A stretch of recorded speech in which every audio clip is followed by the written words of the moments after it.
Next question.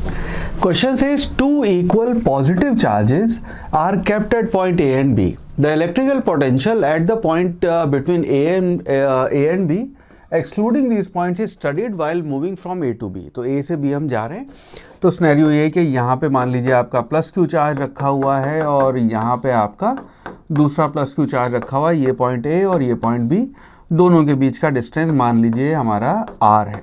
Alright, अब यहाँ पे A से B हम ट्रैवल कर रहे हैं, छोटे छोटे डिस्टेंस यहाँ से हम ट्रैवल कर रहे हैं.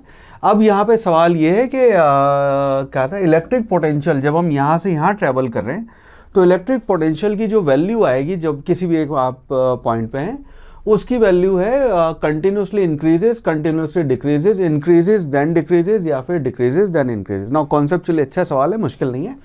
मान लीजिए ये वैल्यू हम यहाँ पे किसी एक जगह पे देख रहे हैं जिसका डिस्टेंस ये R1 है और ये R2 है. ठीक है, और एक चीज़ ध्यान रखना, इसको हम ये यूज़ करेंगे कि R1 plus R2 will be equal to R. ये आपकी डेटा को हम यहाँ लिख सकते हैं कि R1 plus R2 will be equal to R. Let's call this equation number 1.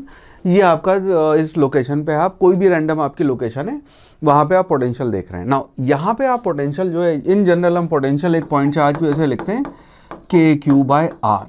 तो यहाँ पे जब इस पॉइंट पे आप पोटेंशियल लिख रहे हैं तो इन दोनों की वजह से पोटेंशियल आएगा और वो एल्जेब्रिकली ऐड हो जाएगा. ठीक है, सो आपका नेट पोटेंशियल जो आएगा जो भी आपकी लोकेशन है that will be equal to KQ/R1 plus KQ/R2. और इसमें से अगर हम KQ कॉमन ले लें सो ये बचेगा 1/R1 प्लस 1/R2. इसका अगर आप एलसीएम ले लेंगे तो ये आएगा KQ R1 plus R2 divided by R1 R2. Now notice करना, R1 प्लस R2 की वैल्यू आपकी R है which is a fix quantity. तो यानी कि आपका पोटेंशियल हो गया KQR divided by R1 R2. ये आपका किसी भी लोकेशन जिसका डिस्टेंस यहाँ से R1 यहाँ से R2 है, ये आपका इन जनरल पोटेंशियल होगा. नाउ अब इस सिनेरियो में सारा जो आपका पोटेंशियल है R1 और R2 के मल्टीप्लिकेशन इस पर डिपेंड करता है इन्वर्सली.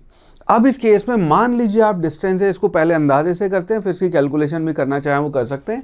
अगर हम यहाँ पे मान लीजिए टोटल 1 मीटर है और हम यहाँ पे 1 मिलीमीटर के डिस्टेंस पे वैल्यू ले रहे हैं, तो उस केस में R2 की वैल्यू तो लगभग R के बराबर होगी. R1 जो है वो 10 to 1 मिलीमीटर यानी कि 10⁻³ हो जाएगा. इसका मतलब V की वैल्यू इस लोकेशन में जस्ट आफ्टर A बहुत हाई होगी. जैसे जैसे हम यहाँ पे इससे दूर जाएंगे R1 की वैल्यू डिक्रीज होएगी, R1 की वैल्यू जो पहले बहुत छोटी थी वो इंक्रीज होएगी, ये वाली वैल्यू डिक्रीज होएगी. और उसकी वजह से जो पहले आपका लेट्स से फॉर एग्जांपल 1000 का फैक्टर आ रहा था वो फैक्टर अब कम होता चला जाएगा. तो पोटेंशियल की वैल्यू पहले आपकी डिक्रीज होएगी, सेंटर पे आके आपकी मिनिमम वैल्यू होएगी, और उसके बाद जैसे जैसे हम इसको अप्रोच करेंगे अब R2 बहुत छोटा होता चला जाएगा और B के नेबरहुड में जब हम पहुंचेंगे तो R2 की वैल्यू बहुत छोटी हो जाएगी. इसका मतलब है पोटेंशियल आपका इंक्रीज होगा. ये तो हो गया अंदाजे वाली बात. तो पहले डिक्रीज फिर इंक्रीज, यानी कि आपका डिक्रीज देन इंक्रीजेज, ऑप्शन 4 जो है that would be the right answer.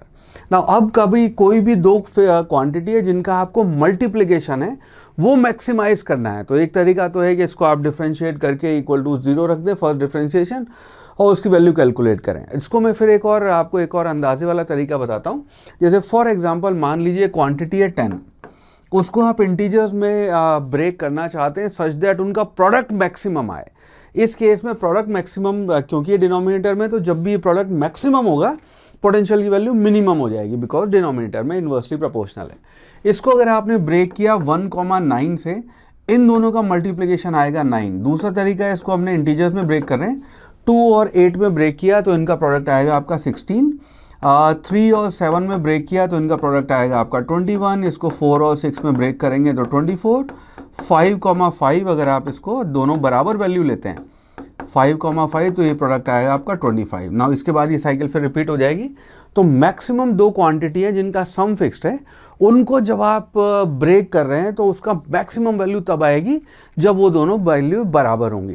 तो इसका मतलब है आपकी सेंटर पे जब R1 इक्वल टू R2 या R/2 इनकी वैल्यू होगी तब वैल्यू मिनिमम होगी. तो यहाँ से आपकी वैल्यू कम होएगी, उसके बाद फिर वैल्यू बढ़ेगी. That will be our final answer.